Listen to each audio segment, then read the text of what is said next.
Tovarne, kjer roboti izdelujejo robote, to ni futuristična podoba z Daljnega vzhoda, ampak današnja realnost v Kočevju.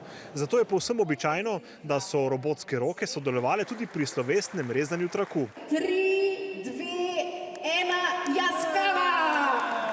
V podjetju so skrivnostni, kakšen tržni delež dosegajo v evropski industriji, a samozavestno trdijo, da so eden od 4 najpomembnejših igralcev in kar 80% vseh robotov za evropski trg bodo zdaj izdelovali v Sloveniji, v Kočevju. I'm from Sweden. We're used to long distances, and an hour for us is nothing.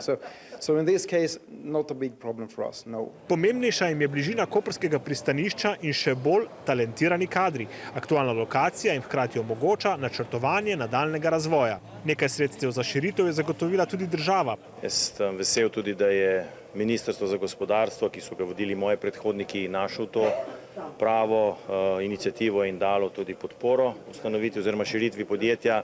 A vložek države za Yaskawo nikakor ni bil odločilen faktor za nadaljnjo širitev.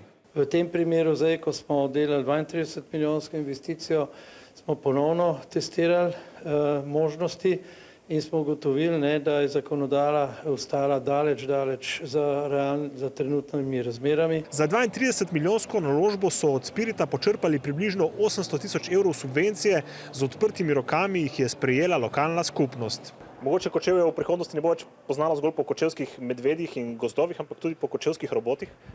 Jaz se upam trditi, da že dolgo ni znano samo po kočevskih medvedih. Predvsem je pomembno, da imamo dober primer, zato ker sedaj, ko se pogovarjamo z investitorji iz celega sveta, imamo že, se pravi, na terenu dober primer dobre prakse. Tehnološki ulov, ki ga Kočevci ne bodo kar tako izpustili iz rok.